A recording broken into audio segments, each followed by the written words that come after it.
നമസ്കാരം, കൊട്ടാരക്കര മീഡിയയിലേക്ക് സ്വാഗതം. ഭാരത് അരിക്ക് ബദലായി കേരള അരി ഈ വർഷം തന്നെ ഉണ്ടാകും. കേരള റൈസ് ബോർഡാണ് അരി വിപണിയിൽ ഇറക്കുക.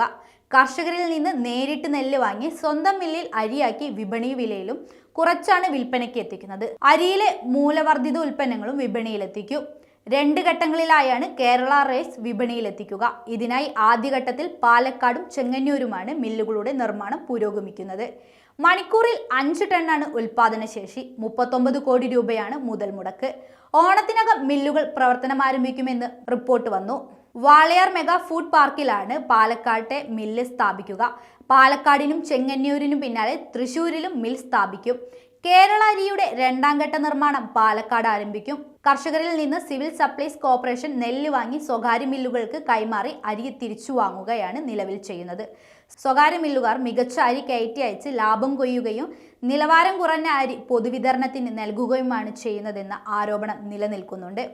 സപ്ലൈകോ നെല്ല് സംഭരിച്ചു നൽകിയാൽ അരിയാക്കി നൽകുന്നതും റൈസ് ബോർഡിന്റെ പരിഗണനയിലുണ്ട്. കേന്ദ്ര സർക്കാർ 29 രൂപയ്ക്ക് ഭാരത് അരി 10 കിലോ പുറത്തിറക്കിയതിന് പിന്നാലെയാണ് സംസ്ഥാന സർക്കാരും സ്വന്തം ബ്രാൻഡിൽ അരി ഇറക്കാൻ തീരുമാനിച്ചിരിക്കുന്നത്. ഒരാൾക്ക് 10 കിലോ ഭാരത് അരിയാണ് ലഭിക്കുക. റേഷൻ കാർഡ് ഇല്ലാതെയും ഈ അരി വാങ്ങാമെന്നതാണ് പ്രത്യേകത. നിലവിൽ പച്ചരി, പൊന്നി എന്നീ അരികളാണ് നാഫെഡ് വിതരണം ചെയ്യുന്നത്.